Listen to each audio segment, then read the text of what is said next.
Bharatpur Lok Sabha seat जो अनुसूचित जाति के लिए आरक्षित है, 2 बार से लगातार बीजेपी कायम है। लेकिन इस सीट पर अगर हम गौर करें तो ज़्यादातर जो लड़ाई है वो बीजेपी कांग्रेस की चलती आई है।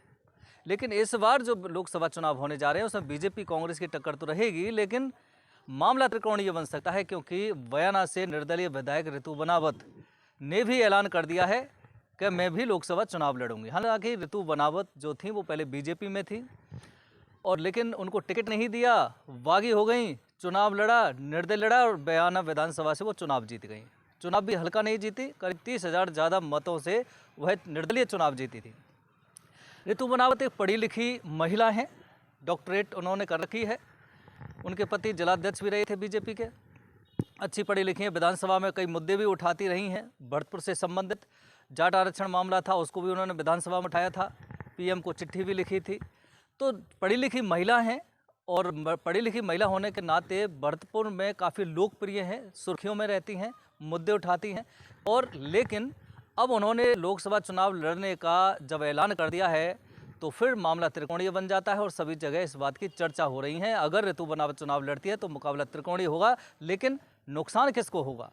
बता रहे हैं अगर ऋतु बनावत चुनाव लड़ती है तो नुकसान सीधा सीधा सा बीजेपी को होगा। लेकिन लोग ये भी कह रहे हैं कि लोकसभा चुनाव जो लोकसभा क्षेत्र उसमें 8 विधानसभा आती हैं, बड़ा चुनाव होता है। इसमें बीजेपी का कोर वोट बैंक होता है, कांग्रेस का कोर वोट बैंक होता है, लेकिन निर्दलीय का चुनाव लड़ना बड़ा टिपिकल हो जाता है, क्योंकि उसका कोई कोर वोट बैंक नहीं होता है, कोई जाति उससे जुड़ी नहीं होती है।